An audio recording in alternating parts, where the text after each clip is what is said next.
Assalamualaikum warahmatullahi wabarakatuh. Perkenalkan, saya Ohirul Munawwaroh, guru geografi di SMA Negeri 11 Kabupaten Tangerang, sekaligus mahasiswa PPG dalam jabatan kategori 2 tahun 2022 LPTK Universitas Negeri Semarang. Pada hari ini, hari Selasa, tanggal 13 Desember 2022, saya akan melaksanakan uji kinerja praktik pembelajaran di kelas 11 IPS 1 pada materi pengelolaan sumber daya alam dengan model pembelajaran problem based learning metode debat aktif. Terima kasih. Wassalamualaikum warahmatullahi wabarakatuh.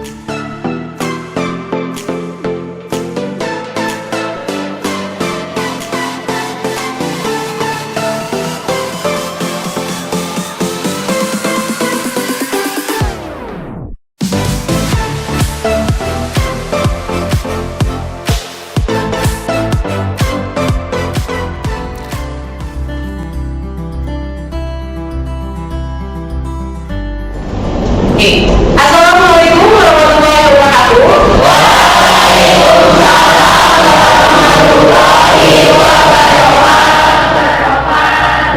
Kabar semuanya? Alhamdulillah, luar biasa. Allah Akbar. Mulai belajar, apa baiknya kita berdoa terlebih dahulu ya. Oke, satu orang silakan pimpin doa. Sebelum kita memulai belajar pada ini, mari kita berdoa untuk kepada tujuan masing-masing. Semoga apa yang kita pahami. Berdoa dimulai.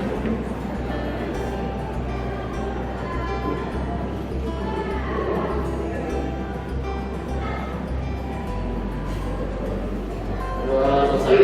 Memberi salam. Assalamualaikum warahmatullahi wabarakatuh.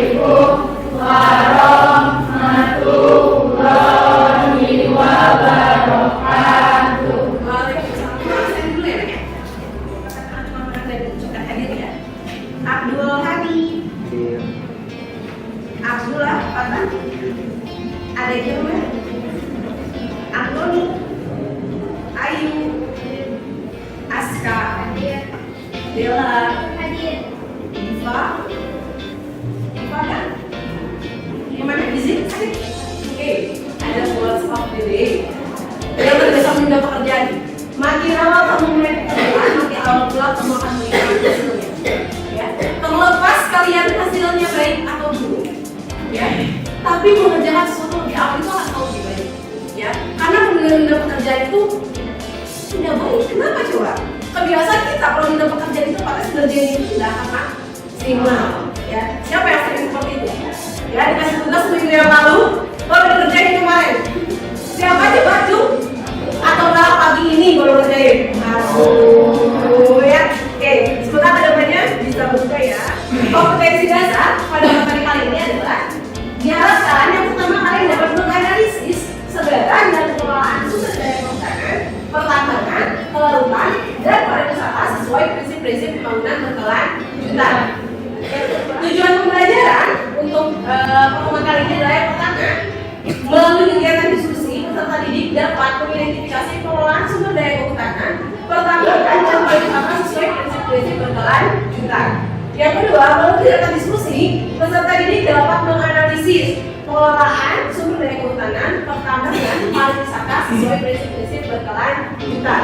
Dan yang terakhir, ini metode terbaru yang akan uji cobakan kepada kalian adalah melalui kegiatan aktif, peserta didik dapat menunjukkan data dan fakta mengenai pengelolaan sumber daya kehutanan, pertambangan, dan pariwisata sesuai prinsip berkelanjutan. Materi pembelajaran hari ini adalah tentang kegiatan kehutanan berkelanjutan, kegiatan pertambangan berkelanjutan, dan kegiatan pariwisata berkelanjutan. Itu hanya mengambil 3 tema. Apa yang dipelajari sebelumnya? Kalian kemarin belajar apa? Potensi dan alam yang kalian buat dalam bentuk peta.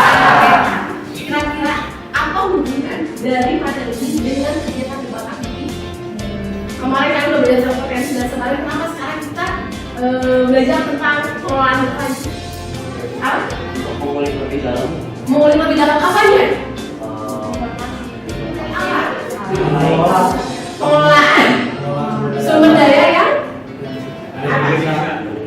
yang ada di bagaimana jika sumber daya alam yang ada tidak dikelola dengan baik dan eksploitasi secara besar.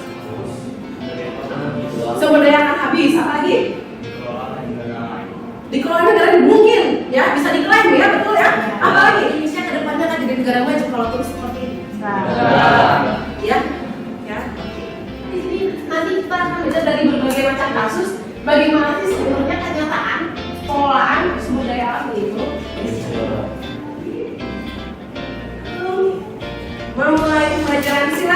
kalian kerjakan ya pretestnya di link yang ibu share ada di WhatsApp ya.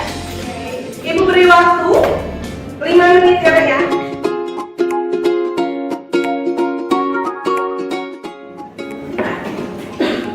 Kegiatan pembelajaran dan penilaian untuk pertemuan kali ini adalah yang pertama kalian akan diskusi kelompok dan mengerjakan APD. APD sederhana ya untuk panduan kalian debat saja. Yang kedua, ini presentasi kelompoknya maksudnya adalah debatnya, kegiatan debatnya ya. Lalu ada evaluasi pembelajaran.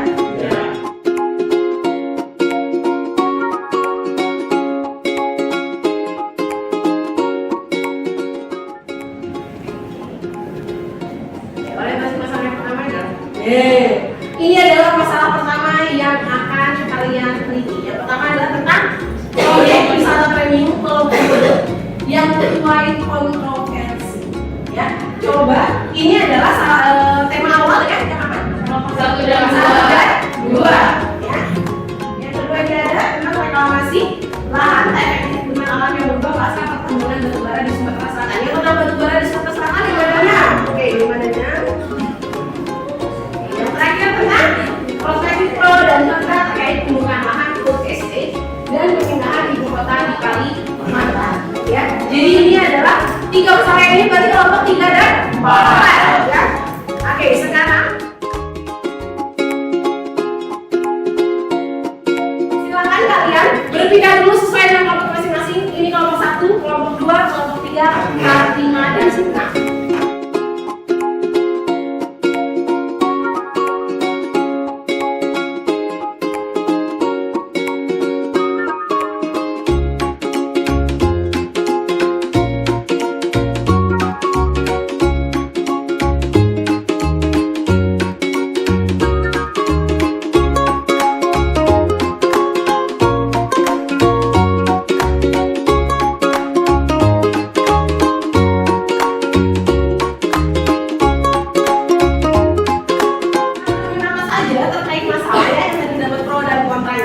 Dibuat dalam contoh mereka yang akan ibu share di grup ya. Nah, silakan kalian buat poin-poin penting untuk kalian debat ya. Ibu beri waktu 10 menit please. Ya, sampai jam 8 ya. Silakan kalian tulis poin-poin penting untuk debatnya ya.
Kalau misalkan tim yang lawan sudah menerima argumen, terus kalian mau membalas gitu ya, boleh diskusi dulu cuma sebentar. Maksudnya langsung kan mau di siapa yang penjelasan dulu ya.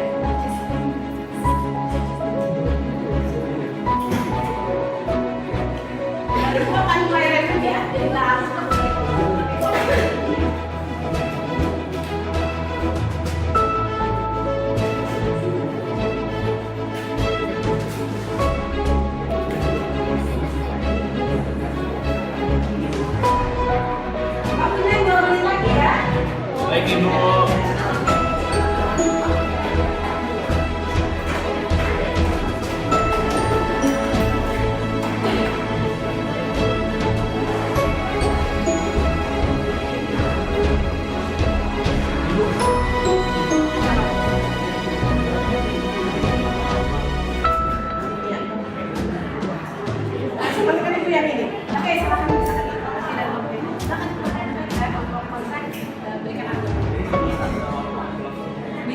Wah, kalau kayak gitu nanti chaos. Nanti chaos. Iya, nanti chaos. Ya.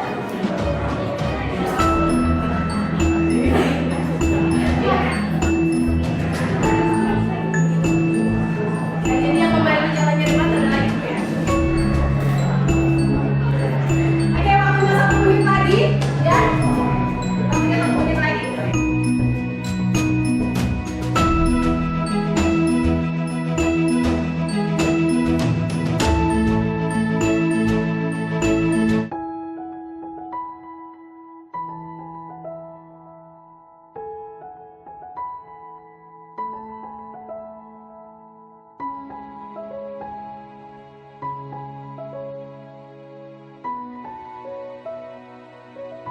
Bismillahirrahmanirrahim. Bismillahirrahmanirrahim. Kita mulai debat aktif lihat sekarang ya. Oke, ya tepuk tangan dulu buat apakah ada argumen pembuka dari kelompok pro? Ya, saya sebagai kelompok pro akan membacakan kebijakan tentang Pulau Komodo. Pada saat ini terdapat perusahaan pariwisata alam di Taman Nasional Komodo yang PT SKL di Pulau Rinca dan PT KWE di Pulau Komodo dan Pulau Padar. Kedua izin ini berada di ruang dan zona pemanfaatan. Ia menekankan lagi, prosedur penerbitan izin sudah sesuai ketentuan peraturan perundang-undangan. Oke, silakan argumen dari kelompok. Saya dari kelompok kontra. Tetapi pemerintahan lingkungan hidup dan kehutanan mengakui penolakan karena hal ini menyebabkan izin usaha wisata yang telah diberikan penolakan kepada 3 perusahaan swasta belum dapat dilakukan. Khawatir bisa berdampak bisa pada tercoreknya nama Indonesia di mata dunia lantaran tidak bisa menjaga komodo yang merupakan hewan purba yang merupakan satuan nasional dan juga menjadi satuan dilindungi dunia. Oke, silakan dari kelompok argumen bertanya. Untuk melindungi Taman Nasional Komodo sebagai World Heritage Site UNESCO yang memiliki outstanding universal value (OIV), Kementerian PUPR melalui Direktorat Jenderal Sumber Daya Air (JSDA) dan Ditjen Cipta Karya melaksanakan penataan kawasan Pulau Rinca dengan penuh kehati-hatian. Rencana pembangunan diklaim bakal meningkatkan pendapatan, apalagi tiket masuk ke dalam objek wisata ini akan dinaikkan untuk wisatawan masyarakat. Oke, silakan. Sudah dengar ya argumennya? Jelas ya? Jika pembangunan ini akan dilaksanakan, akan banyak pepohonan yang ditebang. Jika pepohonan itu hilang, maka bayi-bayi komodo akan menjadi santapan komodo dewasa. Jika bayi komodo menjadi santapan dewasa, maka populasi komodo yang ada di Indonesia akan menurun. Oke. Ya, argumen dari kelompok kontra seperti ini. Silakan, sudah siap argumen kelompok pro? Tapi keberlangsungan komodo akan terjamin. Pembangunan yang dilakukan pemerintah termasuk industri pariwisata pada intinya adalah untuk kesejahteraan masyarakat. Tepuk tangan dulu buat kelompok. Ya, kita punya sebuah masalah asal ada produknya. Sudah siap? Tepuk tangan dulu buat kelompok. Oke, silakan sekarang kelompok pro kembangkan argumen pembuka kalian. Kami kontra. Oh, silakan. Kementerian SDM bayangkan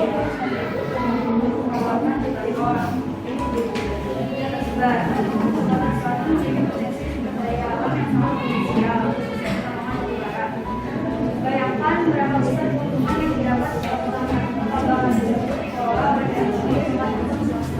Oke, katanya bayangkan berapa besar keuntungan yang akan didapat jika potensinya dimanfaatkan dengan baik. Silakan. dari iklim kontra batubara adalah batuan organik sumber bahan bakar yang mudah terbuka serta racun guna ditambang dan diubah menjadi energi. Kenapa batubara bisa digunakan untuk kemudian ekonomi? Namun proses ini juga punya dampak buruk untuk kesehatan manusia.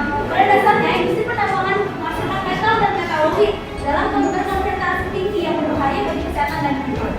Selain itu, menggunakan metode tradisional penambangan secara terus-menerus mampu meningkatkan emisi produk tidak ramah lingkungan lainnya. Antara dampak negatifnya yaitu masalah kesehatan yang ditimbulkan oleh proses penambangan dan penggunaannya. Produk buangannya seperti abu ringan dan abu berat, dan kelak sisa pembakaran mengandung berbagai logam berat.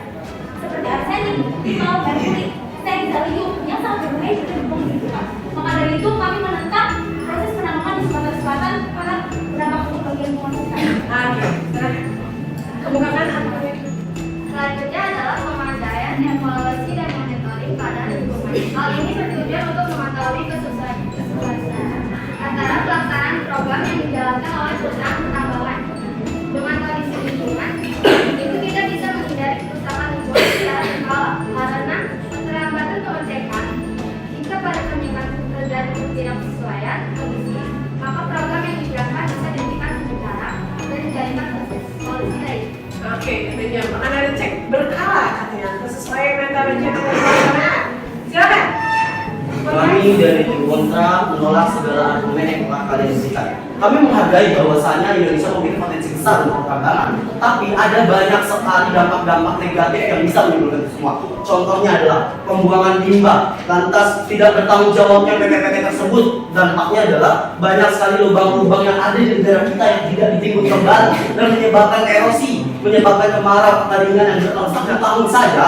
Pertambangan yang legal saja bisa menghasilkan kerugian betapa besarnya. Lantas bagaimana dengan mereka yang ilegal? Untuk pertambangan secara tradisional saja kita sudah rugi dalam ekonomi maupun dalam sumber daya alam. Lantas bagaimana dengan mereka yang melakukan pertambangan secara besar-besaran? Pertimbangannya bagaimana jika ada pertambangan yang dilakukan di Sumatera Selatan? Yang kita ketahui juga Sumatera Selatan memiliki hutan yang sangat besar di Indonesia. Takutnya hutan tersebut menjadi hilang karena adanya pertambangan. Saja apabila dilakukan pertambangan tidak akan sebrutal itu untuk dilakukan. Tidak acak-acakan, pasti sesuai dengan langkah-langkahnya. Pasti dibutuhkan langkah-langkah bagaimana cara untuk mendapatkan hasil yang sempurna. Bagaimana apabila hutan tersebut dibabak, kita akan melakukan reklamasi. Apa reklamasi tersebut? Itu melakukan membuat daratan baru yang ada untuk menanam reboisasi kembali hutan-hutan yang dibabak. Kita ada banyak lubang-lubang.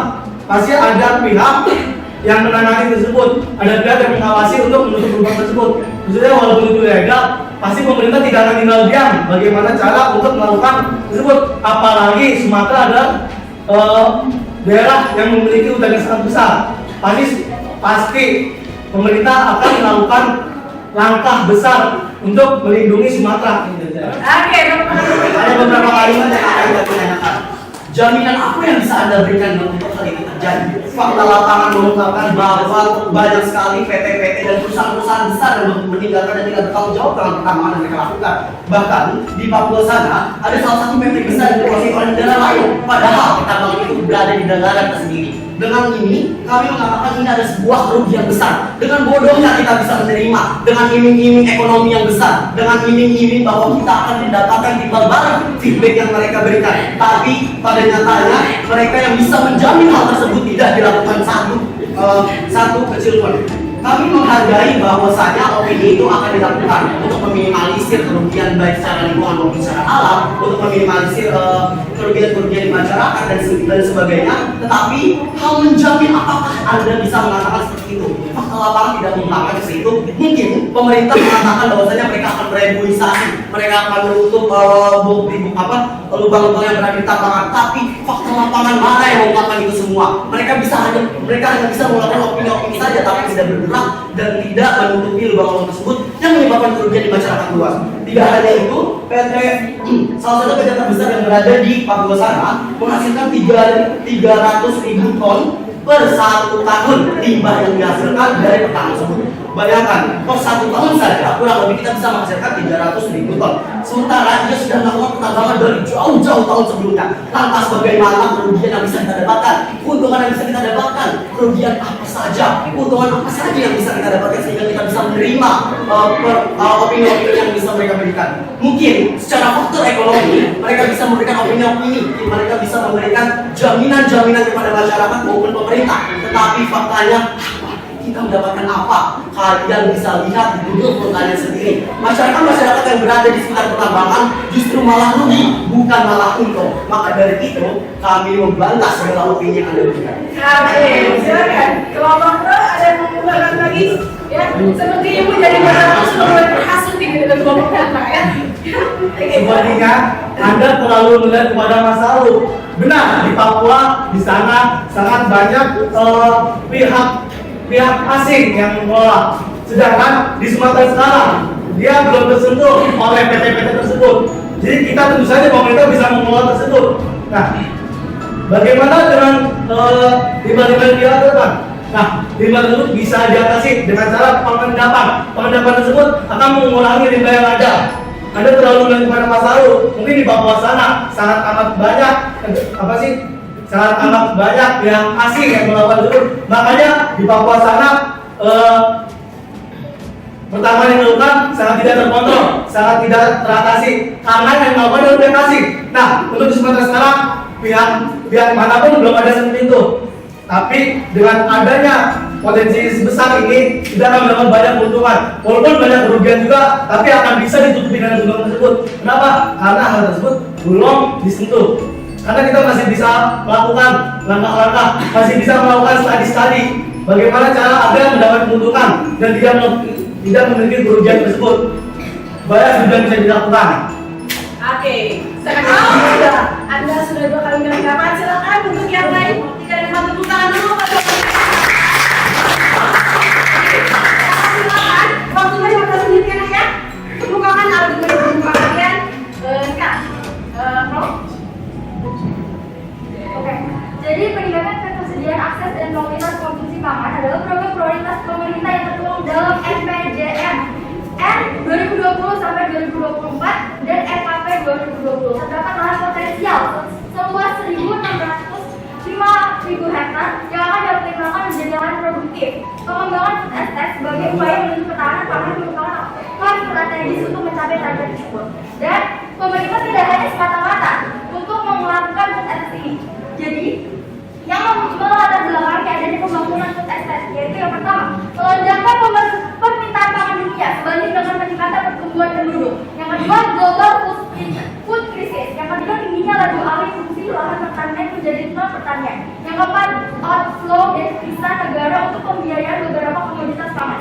Yang kelima, ketersediaan yang memiliki potensi sebagai cadangan pangan, namun belum dikembangkan secara optimal. Yang keenam, ditambah pandemi. Sektor pertanian menjadi isu krusial karena sektor ini harus menjadi pengaman kebutuhan pangan agar tidak terjadi krisis pangan. Ya. Oke, silakan argumen dari Prof. Mas. Sebenarnya pasti memerlukan anggaran yang besar. Apakah pemerintah tidak mengizinkan anggaran negara yang pastinya program food estate ini memakai biaya yang sangat besar. Sedangkan pemindahan ibu kota ke Kalimantan juga memerlukan anggaran yang lebih besar. Dan padahal setelah proyek terdahulu yaitu di Kalimantan Timur, Kalimantan Tengah, Papua dan Papua mengalami kegagalan, menimbulkan konflik dan menghilangkan jutaan hektar hutan alam yang seharusnya hutan tersebut bisa menjadi sumber oksigen yang baik. Oke, silakan argumen dari Prof. 100 hektar pembangunan hutan untuk kepentingan food estate. Dari pembukaan ini yang terjadi hanya untuk penghancuran kehutanan dan kita sudah melepas 61.000 karbon dioksida. Ini sangat jelas merusak lingkungan, ditambah lagi tidak adanya izin yang jelas dari pemerintahan tersebut dan juga banyak masyarakat yang tidak setuju adanya pembangunan food estate di wilayah sekitar.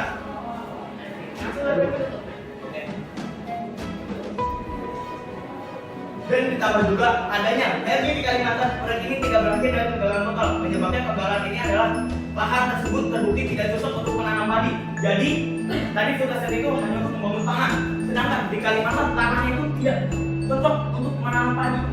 Apakah Indonesia hanya mau makan kentang, tomat, atau yang lainnya? Cabai. Bahkan Indonesia itu pokoknya adalah padi atau nasi. Sekitar separuh dari 15.940 hektar keluarga 15.594 keluarga transmigran yang dulunya ditempatkan pada kawasan tersebut meninggalkan lokasi hanya untuk apa? Untuk kepentingan food estate. Pemerintah bayangkan 15.594 keluarga di Kalimantan meninggalkan Kalimantan hanya untuk kepentingan food estate ini. Tepuk tangan buat Prof. Oke, silakan kembalikan dulu kursi dan mejanya masing-masing semua. Oke, silakan. Buat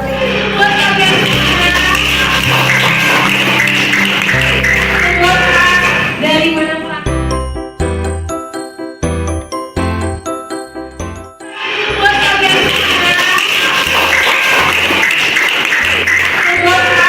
Dari mana peran kalian saudara kota yang memiliki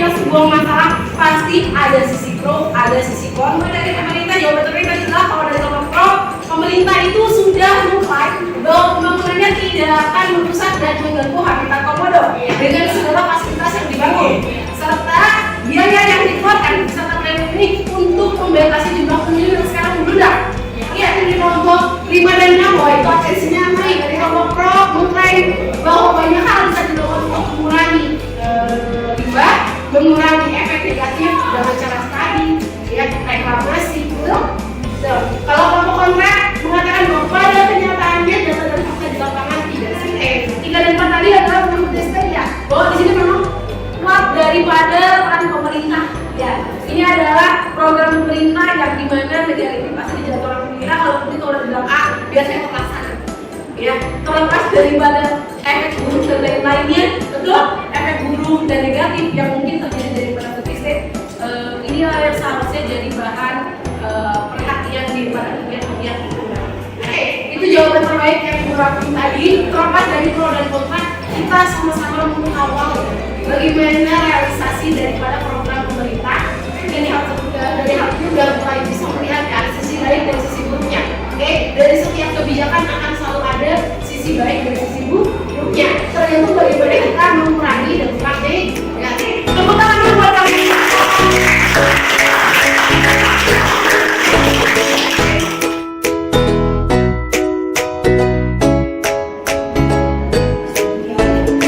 Ayo simpulkan, siapa yang bisa menyimpulkan dari kegiatan pembelajaran hari ini? Silakan. Segala sesuatu mempunyai kesulitan masing-masing, tetapi kita harus lihat apakah sesuatu tersebut lebih banyak kepada plus atau kepada minus. Jangan terkesima hanya karena janji semata. Setelah itu, pembangunan memang sesuatu yang dibutuhkan, tetapi jika hanya merugikan, apakah kalian masih mengharapkan? Setelah itu, semua itu kembali kepada tangan kalian yang akan menyelesaikan. Orang pintar hanya dibutuhkan di dalam ruangan, tetapi orang cerdas selalu dibutuhkan di lapangan. Terima kasih. Wassalamualaikum warahmatullahi wabarakatuh.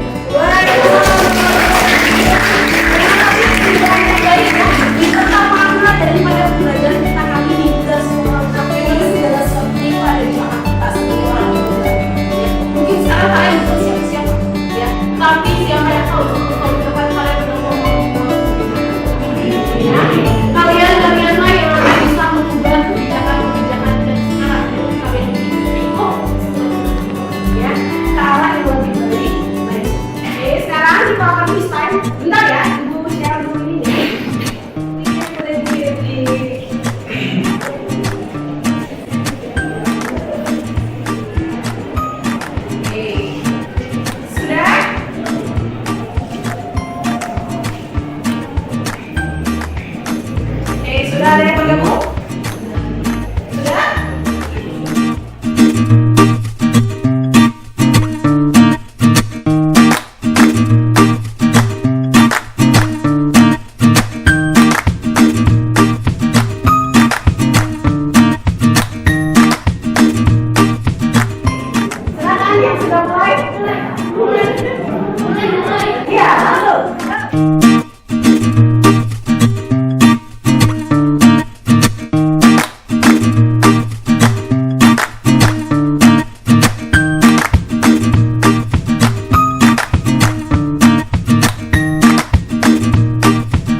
Aduh, habis seru ini dibanding presentasi.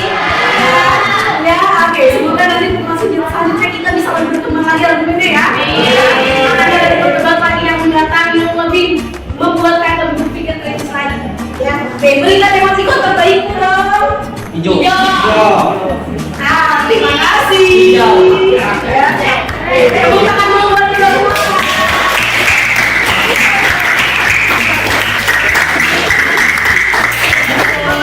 Siswa terbaik dari debat kali ini mungkin tadi mendapatkan ya, ada Sofia, Ana, dan Alfian. Kalian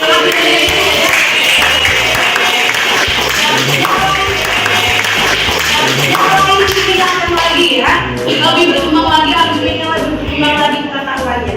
Oke, next. Kegiatan kalian yang terakhir di depan adalah penilaian akhir sampai ya, jadi minggu depan kalian sudah PAS ya, siapkan dengan baik segala sesuatunya, belajarlah dengan tekun supaya hasil yang didapatkan itu juga maksimal. Sekian untuk hari ini, mohon maaf ya dari Ibu banyak kekurangan. Terima kasih atas segala partisipasinya. Wassalamualaikum warahmatullahi wabarakatuh. Waalaikumsalam warahmatullahi wabarakatuh. Sama-sama kita ucapkan alhamdulillah ya. Alhamdulillah.